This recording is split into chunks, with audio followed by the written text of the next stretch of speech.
The breach the observatory lights hummed in the Moscow darkness. Nadia Volkov rubbed her tired eyes and returned to her telescope, adjusting the lens for the third time that hour. The doctoral thesis wasn't going to write itself, and the stellar drift patterns she'd been tracking demanded one more reading before dawn. Then the sky flickered. At first, she thought it was interference, perhaps atmospheric distortion, but the shimmer grew stronger, spreading like a crack across glass. Nadia's breath caught. Through her equipment, she watched reality itself seem to bend, stars warping behind an invisible pressure. "Bozhe moi," she whispered. Her phone exploded with notifications. Colleagues, news alerts, social media erupting in chaos. The phenomenon was visible worldwide. Nadia abandoned her telescope and rushed outside, staring upward with naked eyes. The night sky was tearing apart. A burning seam of light stretched across the heavens, pulsing with energy that made her skin prickle. Around the city, car alarms wailed. Dogs howled. People poured from their apartments, pointing and screaming at the impossible sight above. Through the widening rift, shadows moved. Massive shapes pressed forward, darker than the void between stars. Nadia's scientific mind raced through possibilities, meteors, satellites, optical illusion, but her gut knew better. These were ships, alien vessels emerging from somewhere beyond Earth's reality. Terror gripped Moscow, New York, Tokyo. Every city watched as the invaders revealed themselves, their hulls gleaming with hostile intent. Nadia felt her knees weaken. Humanity had always wondered if they were alone. Now they had their answer, and it was arriving with weapons charged.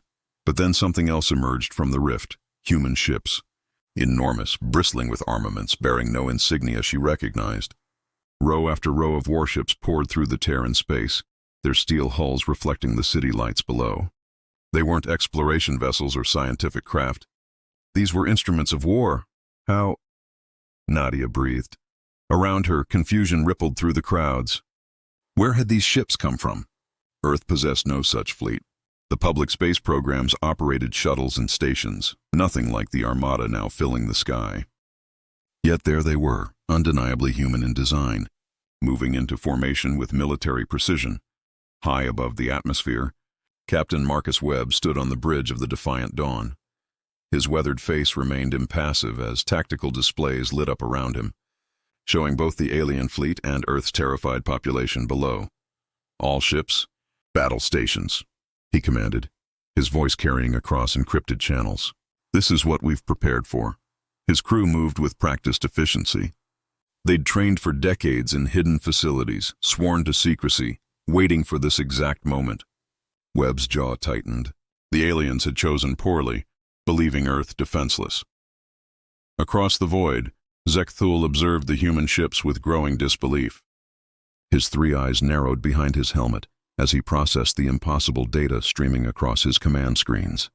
"This cannot be," he snarled in his guttural language. Intelligence reported primitive technology. Chemical rockets, no orbital defenses. His subordinate officer trembled.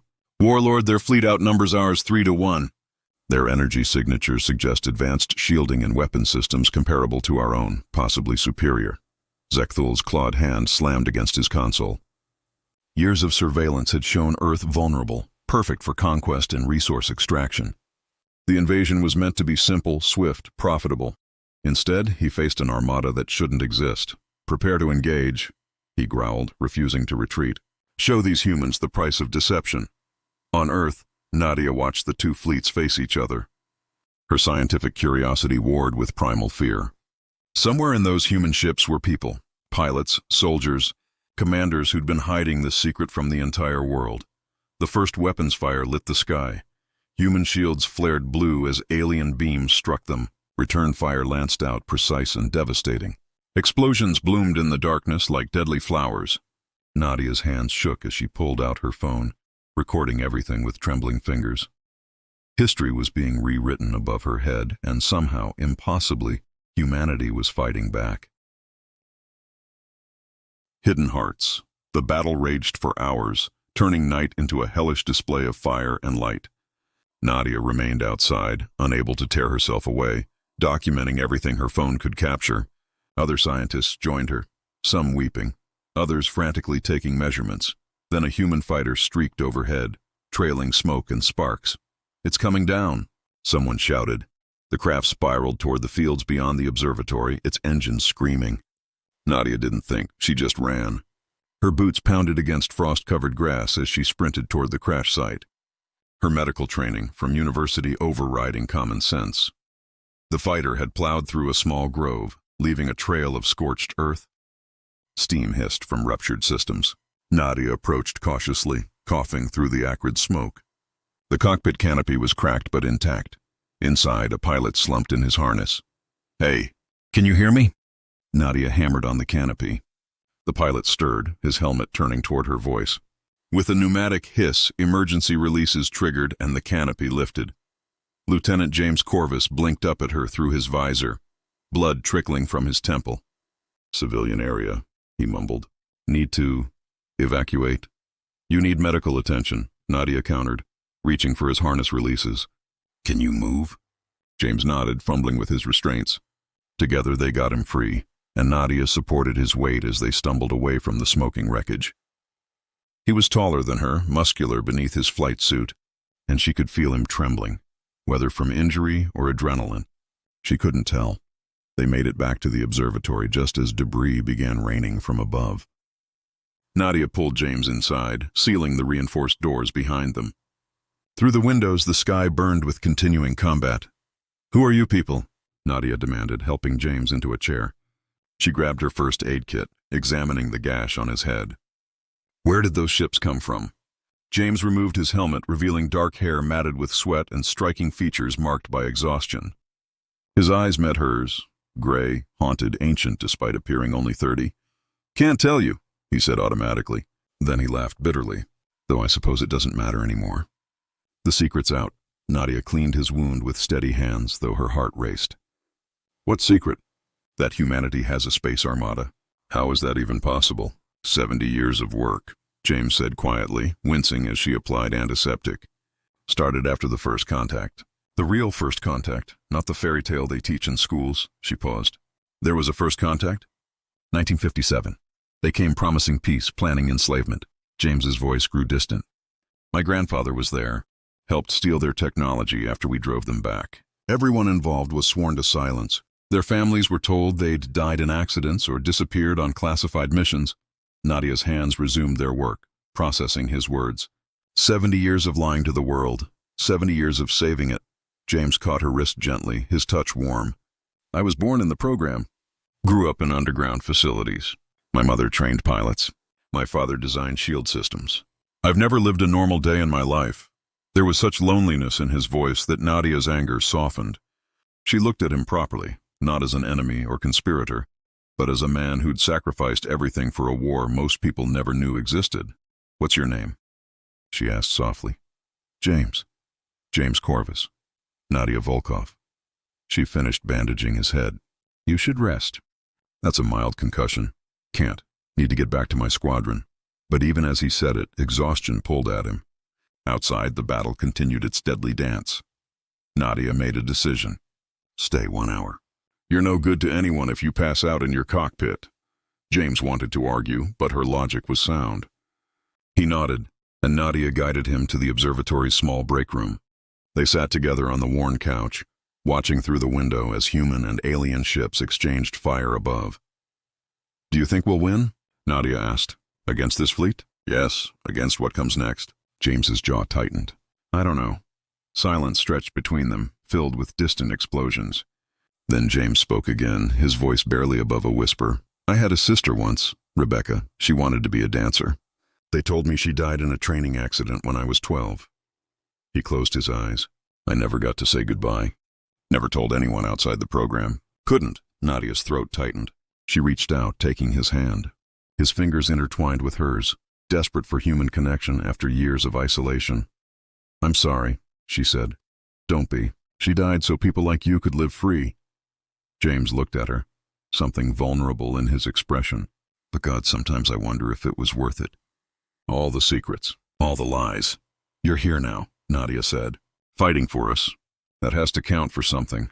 Their faces were close, breath mingling in the dim light. The world outside was chaos, but in this moment they found an island of calm. James lifted his free hand, gently touching her cheek. "I should go. he whispered. Not moving. I know, Nadia replied, not letting go. Then his lips met hers, soft, tentative, tasting of blood and desperation. Nadia kissed him back, her fingers threading through his hair, pulling him closer. It wasn't about desire. It was about life, about connection, about refusing to let the darkness outside steal every moment of humanity. When they finally parted, both were breathing hard. Come back, Nadia said fiercely. When this is over, come back. James nodded, memorizing her face. Then alarms blared on his wrist communicator. I have to go, I know. He stood, swaying slightly, and Nadia helped steady him. At the door, he turned back one last time. Nadia Volkov. I'll remember that name. Then he was gone, disappearing into the smoke-filled night, leaving Nadia alone with her racing heart and the taste of him still on her lips. Above, the battle reached its crescendo. The price of silence. 3 hours later, the alien assault began to falter. Nadia watched through her telescope as the enemy formation broke apart under relentless human fire. Ships that had seemed invincible now fled desperately, only to be hunted down by squadrons of human fighters. Her phone buzzed with an emergency broadcast. Every screen worldwide showed the same image. A bridge filled with officers in uniforms no civilian had ever seen. At its center stood Captain Marcus Webb, his face carved from stone and duty. People of Earth, he began, his voice carrying the weight of decades. What you witnessed tonight is the culmination of 70 years of sacrifice. I am Captain Marcus Webb of the United Earth Defense Fleet, and it is time you knew the truth. The broadcast shifted, showing archival footage Nadia had never seen. Black and white images of strange craft hovering over military bases in the 1950s. Soldiers fighting in shadows. Explosions covered up as industrial accidents. Bodies carried away in secret. In 1957 we made first contact, Webb continued. Not with explorers, but with slavers. They came to harvest our world, believing us primitively armed and easily broken. They were wrong, but the cost of driving them away was terrible. We lost thousands in that hidden war, men and women whose names were erased from history to protect the truth. Nadia felt tears streaming down her face as more images appeared. Underground facilities carved from Antarctic ice, shipyards hidden beneath desert sands, scientists working by candlelight in sealed bunkers, generation after generation building in silence.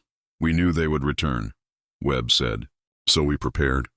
We lied to you, our children, our families, our world, because we understood that humanity's survival required sacrifice beyond measure. Tonight, that sacrifice bears fruit. Another voice joined the broadcast. Dr. Yuki Tanaka appeared on screen, her elderly face lined with grief and pride. She'd been there from the beginning, one of the original scientists who'd reverse-engineered the first alien technology. Many paid the ultimate price, Dr. Tanaka said, her voice breaking. My husband, my colleagues, friends who vanished into classified programs and never returned. We told ourselves it was necessary. We believed we were saving the world. She paused, wiping her eyes. I hope we were right. I hope our children can forgive us. The broadcast ended, leaving billions of people in stunned silence. Nadia sat motionless, processing everything. Around her, other scientists wept or argued in hushed tones. Some called the Hidden Fleet heroes. Others called them liars and monsters. Her phone rang, her mother in St. Petersburg, crying and asking if Nadia was safe. Then her academic advisor, demanding to know if she'd known about this. Then friends, journalists, strangers who'd found her contact information online because she'd been one of the first to document the breach. Nadia ignored them all. Her eyes remained fixed on the sky, searching for one particular fighter among the hundreds still engaged in combat. Above the atmosphere, James Corvus pushed his damaged fighter to its limits. His squadron leader barked orders through the comm, directing them toward the alien flagship. The massive vessel was trying to retreat, its engines glowing as it desperately charged its jump drive. All wings, converge on target, the squadron leader commanded. Don't let that monster escape. James checked his weapons display. Missiles depleted, energy reserves at 40%. His fighter had taken multiple hits, systems failing one by one. But he was still flying, still fighting. Corvus, you're trailing coolant, his wingman warned. You should break off. Negative, James replied, his jaw set. I'm seeing this through. They closed on the alien flagship, a behemoth that dwarfed even the largest human vessels. Its point defense system spat fire, claiming 2 fighters from James's squadron in a burst of brilliant destruction. James jinked left, feeling the heat of a near miss wash over his canopy. Then he was through, firing his remaining energy weapons at the flagship's exposed engine array. Other fighters joined him, their combined assault overwhelming the alien shields. Explosions rippled across the enemy vessel's stern, and its jump drive flickered and died. Target crippled. Someone shouted over the comm. "The flagship is dead in space." A cheer erupted across all channels, but James felt no joy. Only exhaustion and the memory of Nadia's kiss, a reminder of what he was fighting to protect. "All squadrons, form up for the final push." Captain Webb's voice cut through the celebration. "Zekthul's fleet is broken. Show them what happens when you threaten Earth." The human armada surged forward in unison, a tide of steel and fire. The remaining alien ships tried to flee, but there was nowhere to run.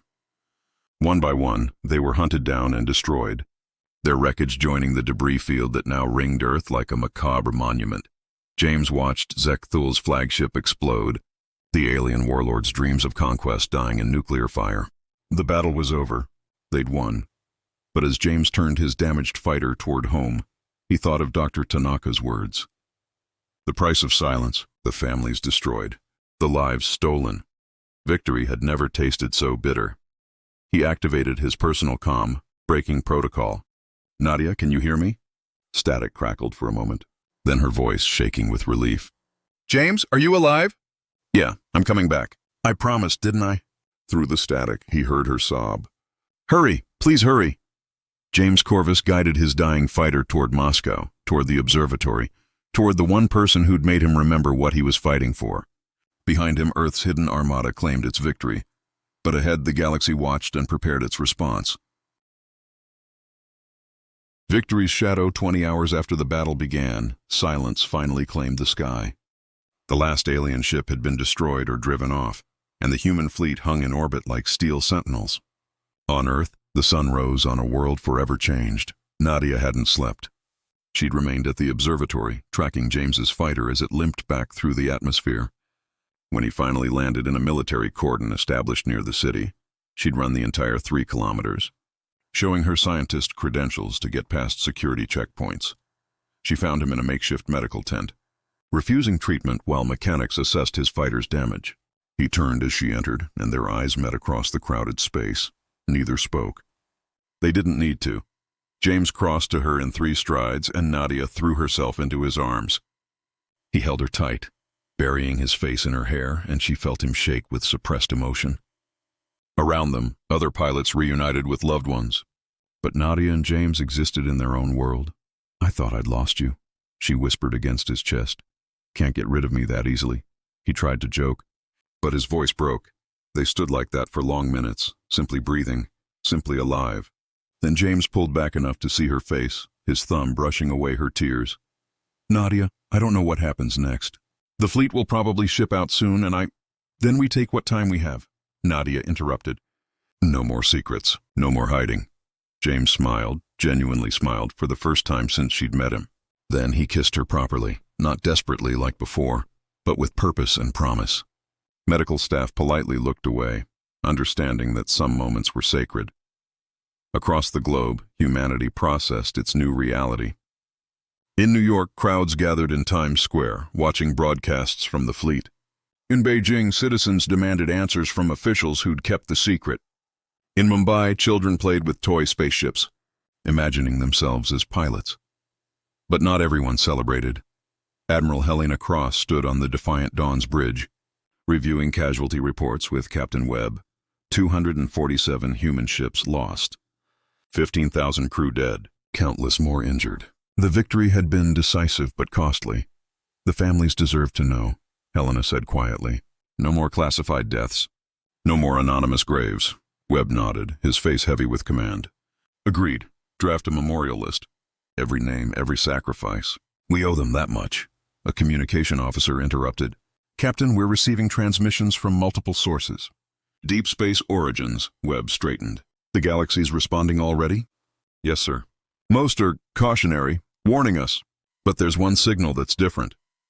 The officer looked troubled. It's from a neutral empire, the Thresh Collective. They're requesting diplomatic contact. Put it through. A holographic display activated, showing an alien of elegant bearing, tall, with luminescent skin that shifted through subtle colors. Counselor Threshenach bowed respectfully, a gesture that immediately put the bridge crew on edge. Respect from an alien was unprecedented. Captain Webb, Threshenach spoke in surprisingly clear English, though his accent was strange. I am Counselor Threshenach of the Collective.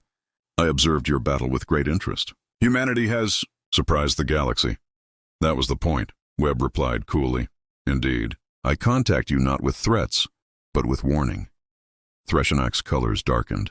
Zekthul's fleet was insignificant, a minor raiding force from an aggressive but ultimately weak empire.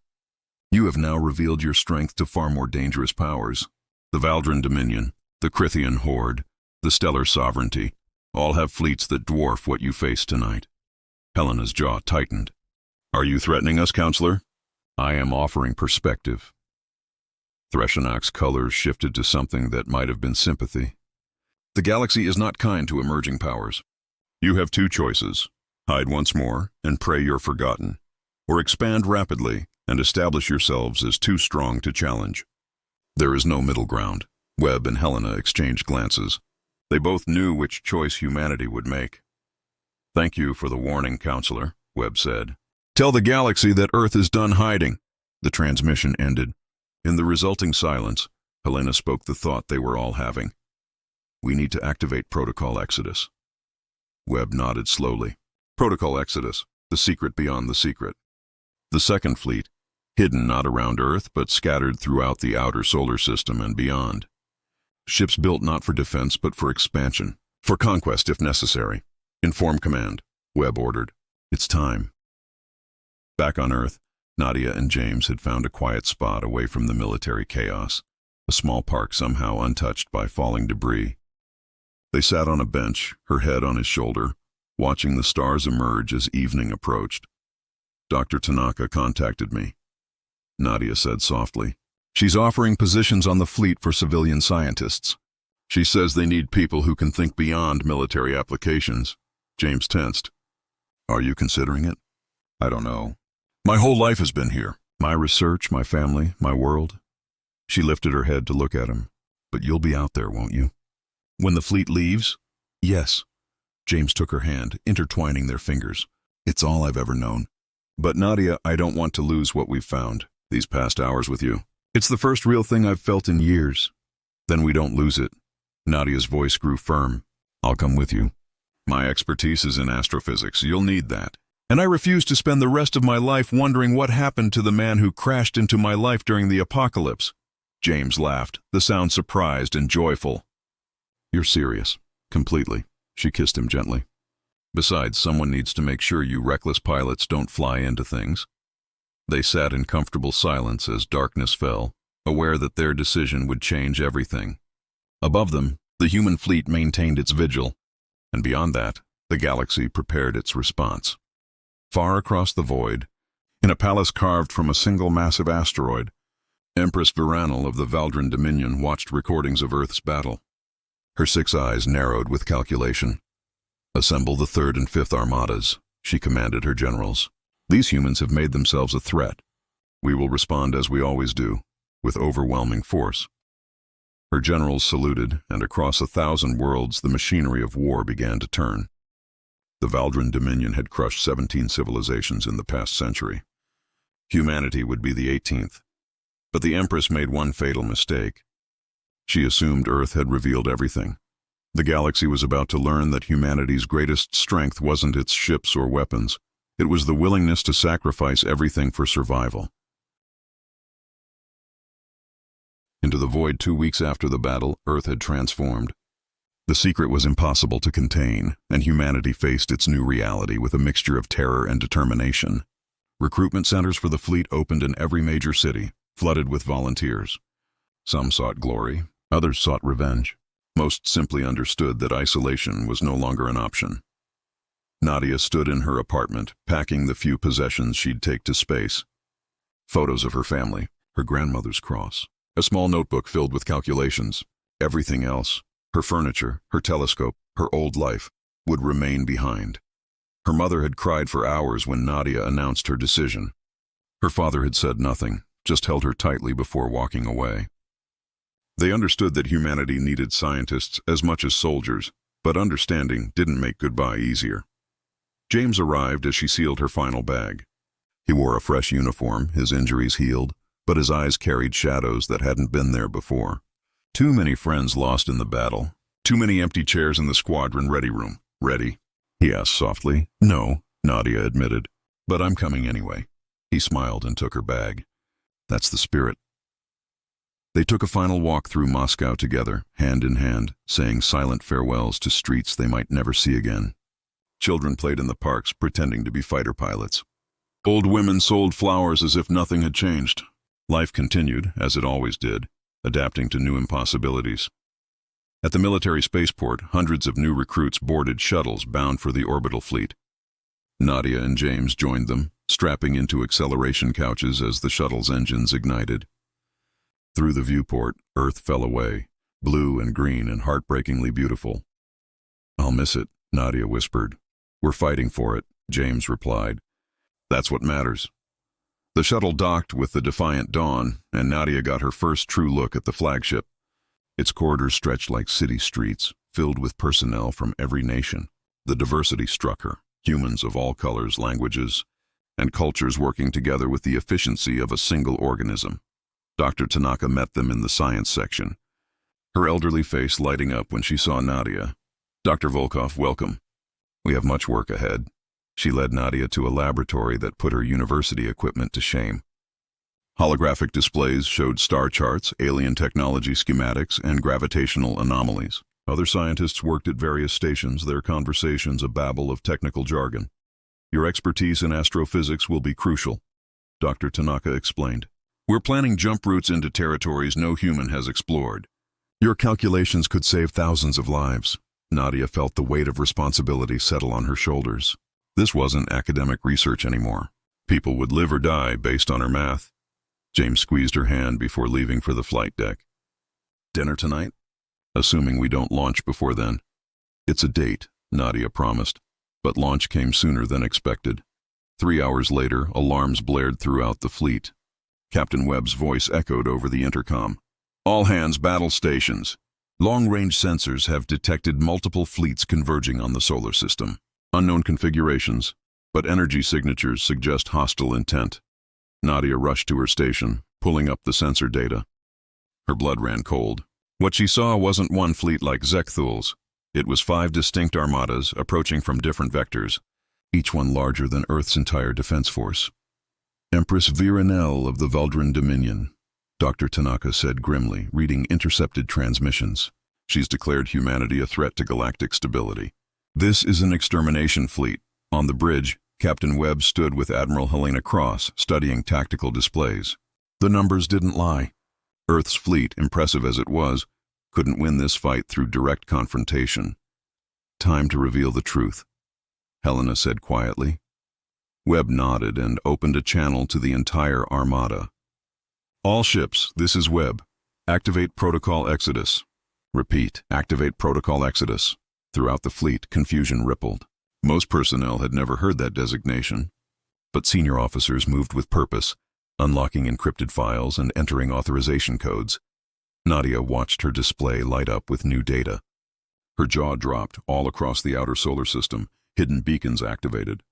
Near Jupiter's moons, beneath Saturn's rings, in the cold darkness beyond Neptune, massive structures that had been invisible to sensors suddenly revealed themselves.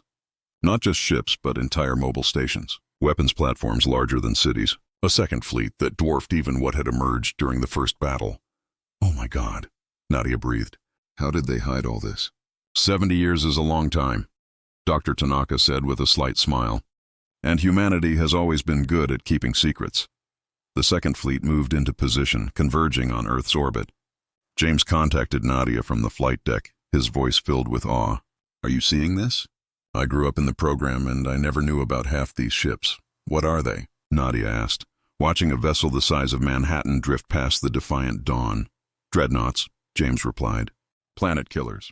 Humanity's final insurance policy. Captain Webb's voice cut across all channels, broadcasting not just to the fleet, but to the galaxy itself. Empress Virenel, Galactic powers, you see before you Earth's defensive armada. What you cannot see is our offensive capability. We have weapons hidden throughout this system capable of destabilizing stars. We have ships armed with technologies you've never encountered. Attack us, and we will not merely defend, we will retaliate. He paused, letting that sink in. But we prefer another option. Humanity is done hiding, but we need not be enemies. We offer the galaxy a choice: peaceful coexistence or mutual destruction. Choose wisely. Across the void, the 5 invasion fleets slowed, their commanders frantically recalculating. Sensors showed them what Webb had promised: energy signatures that matched nothing in their databases. Unknown weapons, unknown capabilities. Humanity had been holding back even during their victorious first battle. Empress Virenel sat in her command throne, her 6 eyes fixed on the tactical displays. Her generals urged caution. For the first time in her reign, she felt doubt. Hold position, she commanded. I would speak with this Captain Webb. Back on the Defiant Dawn, Webb received the transmission. The Empress appeared holographically, her alien features unreadable to human eyes, but her tone carried respect. You bluff effectively, Captain, she said. I don't bluff, Empress. Test me and thousands of worlds will mourn. A long silence. Then Virenel did something unprecedented. She laughed. Perhaps humanity is not so weak after all. Very well. You have earned a temporary peace. My fleet withdraws for now. But know this, the galaxy will be watching you closely. The transmission ended. Across human space, people held their breath as the massive alien armadas slowly, reluctantly began to retreat. Cheers erupted throughout Earth's fleet. They'd won without firing a shot, through pure intimidation and hidden strength. But Webb's face remained grave. He knew this was only a postponement, not a solution. Admiral Cross, prepare the fleet for deep space operations, he ordered. We're not staying defensive. If the galaxy won't leave us alone, we'll establish our presence forcefully. Chart courses to unclaimed systems. We're expanding, Helena saluted. Yes, sir. How far out? As far as we need to go. That evening, Nadia and James finally had their dinner. Ration packs in the observation deck, watching Earth shrink behind them as the fleet began its journey into the unknown. Other couples had the same idea, creating an impromptu gathering of personnel who needed to remember why they fought. Strange first date, James said. Trying for humor. We've already kissed, crashed, and saved the world together, Nadia countered. Dinner seems almost normal. They laughed and James pulled her close. Through the viewport, stars stretched endlessly in every direction. Humanity's future lay out there somewhere, terrifying, uncertain, but filled with possibility. Dr. Tanaka says we're heading to the Kepler 442 system first, Nadia said. Potentially habitable planets, rich resources, and far enough from major empires to establish a foothold. And if someone's already there? Nadia's expression hardened. Then we negotiate. Or we fight, whatever it takes. James heard the steel in her voice and realized she'd changed in these past weeks. They all had. Humanity had shed its innocence and embraced its role as a galactic power. Not through choice, but through necessity. I love you, James said suddenly. The words surprised him, but they felt right. Nadia turned to him, her eyes wide. Then she smiled, a real smile full of hope despite everything. I love you too. Even though you're a terrible pilot who crashed into my life. Technically, I crashed near your life, James protested. Details. She kissed him, soft and lingering, while around them the fleet continued its preparations. When they parted, Nadia rested her head on his shoulder. Promise me something. When this is over, when humanity finally finds its place among the stars, we'll come back. See Earth again. Remember where we started. I promise, James said, holding her tighter. The Defiant Dawn and its massive armada completed their final orbital passes around Earth. Millions watched from below, witnessing the moment their protectors became explorers and conquerors. Some worried humanity was moving too fast. Others argued they weren't moving fast enough. But the decision had been made. Captain Webb stood alone on the bridge's forward observation deck, staring at the planet that had birthed his species. So much sacrifice had led to this moment. So many secrets had been kept. He hoped history would judge them kindly, but he knew judgment mattered less than survival. Navigation, set course for Kepler 442, he commanded. All ships prepare for system jump. The fleet's engines ignited in unison, a constellation of human-made stars. The jump drives charged, reality beginning to bend around them. Earth fell away, growing smaller until it was just another light in the darkness. Across the galaxy, 1,000 civilizations watched humanity take its first true step into the void. Some with hope, most with fear, all wondering the same thing. What would humanity become now that it had revealed itself? In the science lab, Nadia recorded her first log entry. Day 1 beyond Earth. We carry with us the hopes of billions and the memories of all who sacrificed to make this possible. We go not as conquerors but as survivors, not as invaders but as defenders of our right to exist. Whatever the galaxy throws at us, we will face it together, because that's what humanity does best. We adapt, we endure, we rise. She saved the file and returned to her calculations, helping plot the route that would take them to humanity's first colony beyond the solar system. The Armada jumped, tearing through the fabric of space itself, leaving Earth behind but carrying its spirit forward into the infinite unknown. The sky had broken open to reveal humanity's secret. Now humanity would show the galaxy what else it had been hiding, not just ships and weapons, but determination, creativity, love, and the absolute refusal to kneel to anyone. The hidden Armada had become the vanguard of a new age, and the stars would never be the same.